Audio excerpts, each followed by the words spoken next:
Hi there, it's Andreas here from Recreational Power Sports. We're here to talk about, well, what are we here to talk about today? Today's abracadabra! Look at that. Look what I have done. Look what I have done. Now, today we have the Panther Transom Saver. Why do you need a transom saver? Because you need to save your transom. The transom is the back of your boat that your motor hangs on. Say you got a 90 horsepower motor on the back of your boat, especially some of these aluminum pontoon boats. Because they're out so far from the trailer, I like the Panther myself because it's nice and long. This thing can be extended here, this nut here. So it extends, it extends, it extends, and it extends. Okay, so the older you get, the less you extend. So this puppy here extends really nice, or it goes really short. So depending on the cross member of your trailer, this fits this end here, screws into abracadabra, the bracket right here. See my bracket? Now this bracket bolts onto, stay. So this has a hole.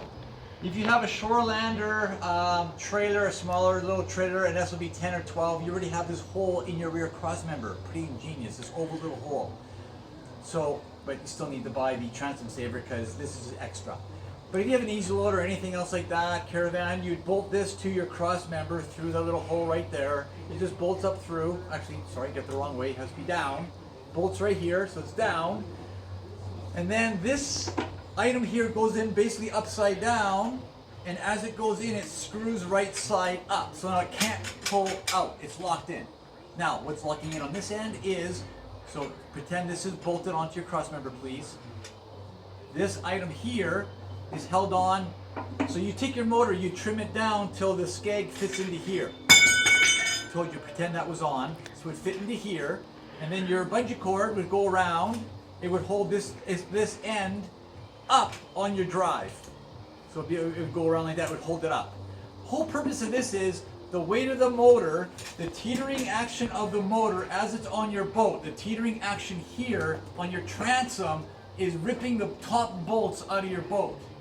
That's why a lot of the 1980 fiberglass boats had always the top upper cracks on the swim plat on the splash well where the bolts were, because of the flexing of the motor on the back of the transom all the time. It would crack the fiberglass. Well, there's a lot of torque on our highways going on as you going down the highway, traveling lake to lake to lake, and all those all the bouncing and potholes, it just wreaks havoc on the back of your boat, the transom. So we're trying to stabilize that and support it. So you support it with a transom saver. Now, let's say you have a Mercruiser or an OMZ Cobra.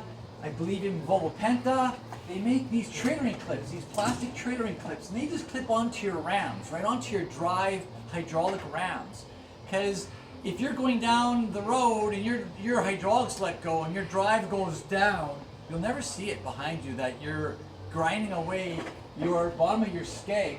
So you're going to be grinding away the bottom of your skeg. Let's get a picture of this. You won't even know it, because when this Mercruiser drive starts to come down, it's just going to go right on the road because it sits so low.